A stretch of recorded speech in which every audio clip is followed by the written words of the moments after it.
Hello, this is Tim, and I'm going to talk to you today about my personal experience with change, which was the merger of law enforcement career field and security specialist career field in the United States Air Force. In 1947 to about mid-1970, was called the Air Police. There was no separation at all. They were just one force. Their mission was typically just protecting the base, and that was just about it. They guarded some planes and some bombs and responded to some drunk airmen in the dormitory. That was about it. But after the end of, or nearing the end of the Vietnam era, senior leaders determined that they really needed to split them into the Air Police into two separate career fields, because they really had an increase in crime on bases. There was more families coming in, so they really needed to have a more law enforcement police type presence, and they needed more specialized training, and it's very costly to combat train people.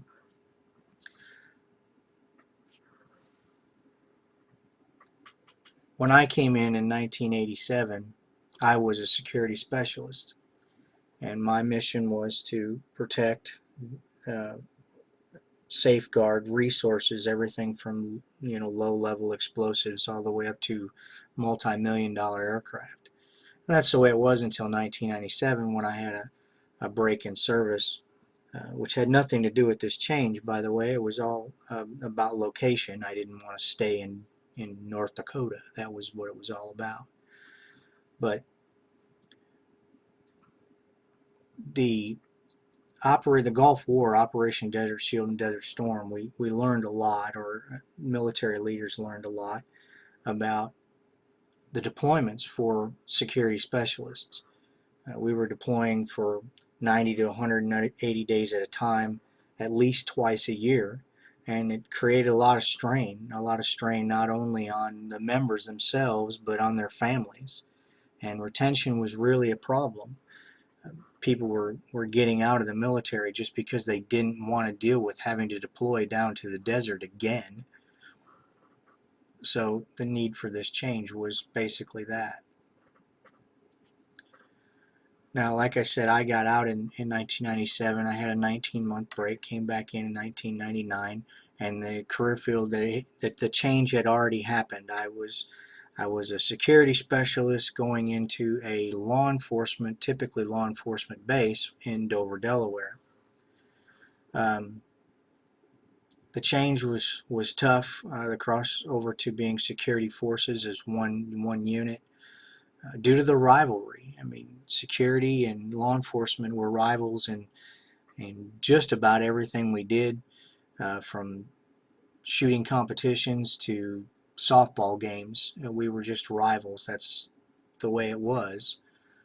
For me, there was a huge learning curve.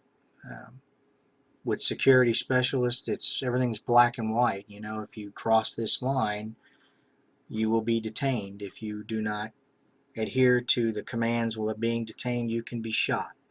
With law enforcement, it's more police work. It's gray area. It's shoplifting and domestic disturbance and traffic violations. So there's a huge difference in the two career fields. But bringing them together in one was ultimately a good thing. The pre-planning that went into this was senior leaders getting together and saying, okay, how do we get existing airmen that are law enforcement trained, how do we get them combat trained? And existing security members, how do we get them trained in police work? That was the biggest and most difficult thing to do. The new enlistees was relatively simple. They just changed the curriculum for the academy that security forces goes through as a combination of the two career fields, and they were already trained. But what they set up was a 3-phase plan to train and certify those existing members. Phase 1 was pretty much the easiest. They shuffled around some law enforcement and security senior leaders to act as change agents. They put law enforcement guys in security squadrons and security guys in law enforcement squadrons, basically just to talk to them, create that felt need for change, point out some of the good things that it's going to do, point out some of the bad things that it's going to offer, or that are going to happen through this whole thing. There was some resistance. At the end of the day, we all were reminded of that oath that said we will obey the orders of those appointed over us. Phase 2 was to retrain and recertify. It was the most difficult piece because it was all only be able to be done on distance learning. It's way too costly and logistically impossible to pull airmen from all over the world and send them back to the only training base we have in San Antonio, Texas, to train them all. So it was all done by distance learning. And the distance learning that you had to do for this, if you were in before the change, was in addition to the other training that you had to go through, the normal ancillary type training that you had to go through. If you were partially done with your training for your main career field, your original career field, now you had to go back and do this as well. So lower level airmen were really heavily tasked. They were doing their first set of correspondence courses, and then they had to do this correspondence course, and maybe some of them were even taking some higher level education courses too. So it was really tasking on them. We were kind of lenient with them. We let them get away with a little bit more, miss a few deadlines. It wasn't going to be too difficult for them. Phase 3 was a logistics piece of it. That was actually relocating the personnel that were running the squadrons. Law enforcement had their squadron area, and security had our squadron area, and we had to bring them all together under one commander. And that was a logistics nightmare, actually, because you had a training section in both, so who was going to stay in training, who was going to have to go back to work flight. But the actual relocation was difficult to do as well. Not near as difficult as the training, though. The reaction to the change, most saw it as an opportunity. Some people thought that they didn't really want to be a security guy. They kind of wanted to be a police guy, so they were going to have an opportunity to be able to get those skills. Others just separated from active duty regardless of the oath of office. They really didn't want to do much about or have much to do with the change.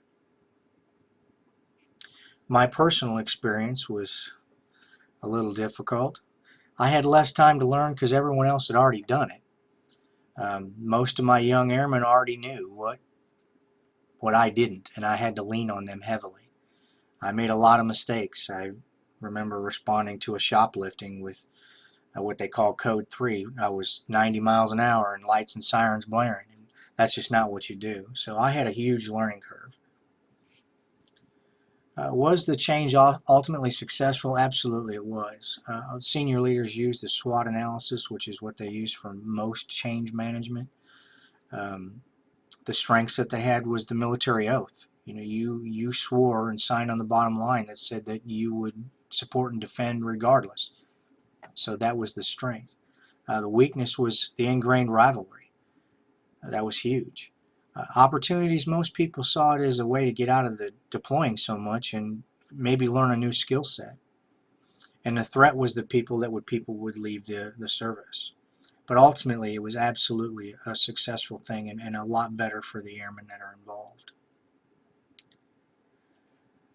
These are the resources that I used to create this presentation, and I thank you for your time.